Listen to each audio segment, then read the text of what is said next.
반도체 랠리 정말 대단했죠. 그런데 이 뜨거운 열기가 계속될 수는 없는 법. 많은 분들이 지금 이런 생각하실 거예요. 그래서 이제 다음은 어디를 봐야 하지? 오늘 바로 그 질문에 대한 힌트를 찾아보려고 합니다.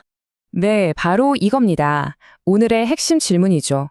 모두의 시선이 반도체에 쏠려 있을 때 오히려 시장의 관심 밖에서 조용히 반등을 준비하고 있는 기업들은 없을까요? 지금부터 그 숨겨진 가능성을 함께 파헤쳐 보겠습니다. 오늘 이야기는 이런 순서로 진행될 겁니다. 먼저 반도체 너머의 기회를 찾는 우리만의 기준을 세우고요. 그 다음엔 소비재와 산업재, 이 두 가지 큰 테마 안에서 주목할 만한 기업들을 살펴볼 겁니다. 그리고 마지막엔 핵심만 딱 정리해 드릴게요.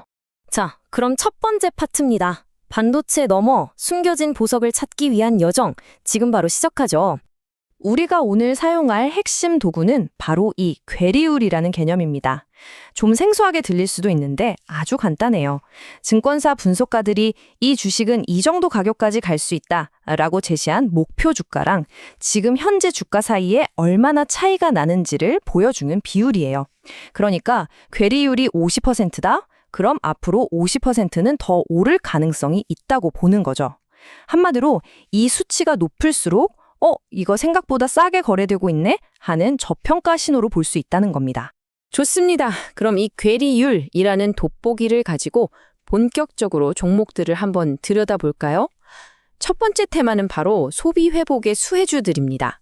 사람들의 지갑이 다시 열리기 시작할 때 가장 크게 웃을 수 있는 기업 두 곳을 지금부터 만나보시죠. 첫 번째 타자는요, 우리에게 너무나도 익숙한 이름이죠. 바로 아모레퍼시픽입니다. K뷰티의 자존심 같은 기업인데 솔직히 최근 몇 년간은 좀 힘든 시간을 보냈습니다. 자, 아모레퍼시픽의 괴리율 12.29%가 나왔습니다. 이게 무슨 뜻이냐면 증권가에서는 지금 주가보다 약 32% 정도는 더 올라갈 힘이 있다고 보고 있다는 거예요. 그러니까 시장의 기대가 좀 낮아진 지금이 오히려 기회가 될 수도 있다는 거죠. 이 표를 보시면 아모레퍼시픽의 고민과 해법이 한눈에 들어옵니다. 맞아요. 중국 시장이 예전 같지 않고 오프라인 매장에 너무 의존했던 게 발목을 잡았죠. 하지만 가만히 있었던 건 아닙니다. 설화수 같은 최고급 브랜드를 완전히 새롭게 바꾸고 온라인 판매로 빠르게 몸을 틀고 또 혁신적인 신제품들을 계속 내놓으면서 반격을 준비하고 있습니다. 그리고 이런 반등을 시도할 수 있는 가장 큰 힘이 어디서 나오냐? 바로 이겁니다. 재무 상태를 보세요. 자기 자본이 80%가 넘고 빚은 20%가 채 안 돼요. 정말 튼튼한 체력을 가졌다는 뜻이죠. 이런 맷집이 있으니까 어려운 시기를 버텨내고 다시 도약할 힘이 충분한 겁니다. 자, 그럼 두 번째 소비재 기업으로 넘어가 볼까요? 우리가 신는 유명 스포츠 브랜드 운동화를 만드는 회사, 바로 OEM의 강자 화승 엔터프라이즈입니다. 와, 여기는 괴리율이 더 높습니다. 무려 39.94%. 거의 40%에 육박하죠. 아모레퍼시픽보다도 더 큰 상승 잠재력이 있다고 분석가들이 보고 있다는 얘기입니다. 화성 엔터프라이즈가 그동안 주가가 좀 힘들었던 가장 큰 이유가 바로 이 재고 문제였거든요. 그런데 이 표를 보시면 아시겠지만 2026년 상반기쯤이면 이 재고 문제가 해결될 거라는 명확한 신호가 있어요. 여기에 아주 특별한 이벤트까지 기다리고 있습니다. 네, 바로 2026년 월드컵입니다. 이런 전 세계적인 스포츠 축제는요, 운동화 회사한테는 정말 엄청난 기회거든요. 신제품 효과는 물론이고 판매량이 폭발적으로 늘어날 수 있는 아주 강력한 모멘텀이 될 수 있다는 거죠. 다만 우리가 한 가지는 짚고 넘어가야 합니다. 바로 재무 구조인데요. 아모레퍼시픽과는 좀 다르죠. 부채 비율이 60%를 넘어가기 때문에 이런 부분은 또 다른 관점에서 꼼꼼히 따져볼 필요가 있습니다. 좋습니다. 그럼 이제 테마를 바꾸어서 두 번째 그룹으로 넘어가 보겠습니다. 전통산업의 거인들이 새로운 기술에 투자하면서 미래를 준비하는 그런 기업들입니다. 세 번째로 만나볼 기업은 건설 엔지니어링 분야의 전통 강자죠. DLENC입니다. 최근에 투자자들의 신뢰를 회복하고 새로운 에너지 사업으로의 전환을 아주 공격적으로 추진하고 있는 곳이에요. 자, 여기 괴리율을 보세요. 와, 58%입니다. 58%! 지금까지 봤던 회사들보다 훨씬 높죠?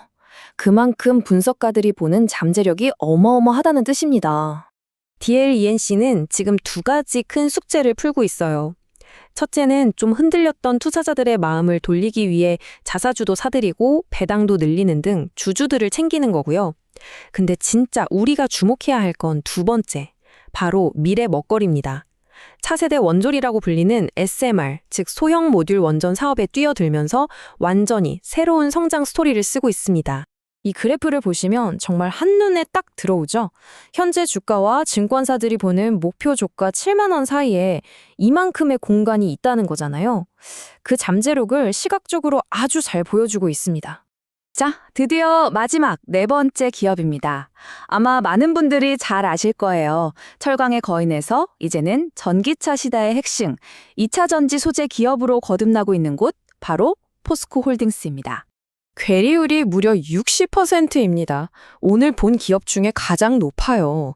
이건 다시 말해서 시장이 보는 현재 가치와 전문가들이 보는 미래 가치 사이에 가장 큰 틈이 벌어져 있다는 뜻이겠죠? 물론 포스코 홀딩스 주가가 최근에 좀 부진했던 건 사실이에요. 왜냐하면 본업인 철강 경기가 전 세계적으로 좋지 않았거든요. 하지만 포스코의 진짜 미래 성장 스토리는 철강이 아니라 바로 2차 전지 소재에 있습니다. 리튬, 니켈 같은 핵심 원료들을 직접 확보하면서 단순한 철강 회사를 넘어 미래 소재 기업으로의 거대한 변신을 진행하고 있는 거죠. 자, 이렇게 4개의 기업을 모두 살펴봤습니다. 어떠셨나요? 이제 마지막으로 이 기업들을 관통하는 공통점이 뭔지 한번 정리해 보겠습니다. 이 슬라이드가 핵심을 딱 짚어주네요. 아모레퍼시픽과 화승엔터프라이즈는 뭐였죠? 바로 턴어라운드. 힘든 시기를 이겨내고 다시 좋아질 거라는 기대감이죠. 그리고 DLENC와 포스코는 트랜스포메이션, 즉 변신입니다. 전통적인 사업의 틀을 끼고 미래 기술 기업으로 완전히 탈바꿈하고 있다는 이야기죠. 결국 네 곳 모두 현재의 어려움 속에서 미래를 향한 변화를 만들어가고 있다는 공통점이 있는 겁니다. 그래서 마지막으로 여러분께 이 질문을 던지고 싶습니다. 지금 시장이 매기는 가격표가 과연 그 회사의 진짜 미래 가치를 전부 담고 있을까요? 오늘 우리가 함께 살펴본 이 4개의 기업들이 어쩌면 그 답을 찾는 중요한 힌트가 될 수 있지 않을까 생각해 봅니다.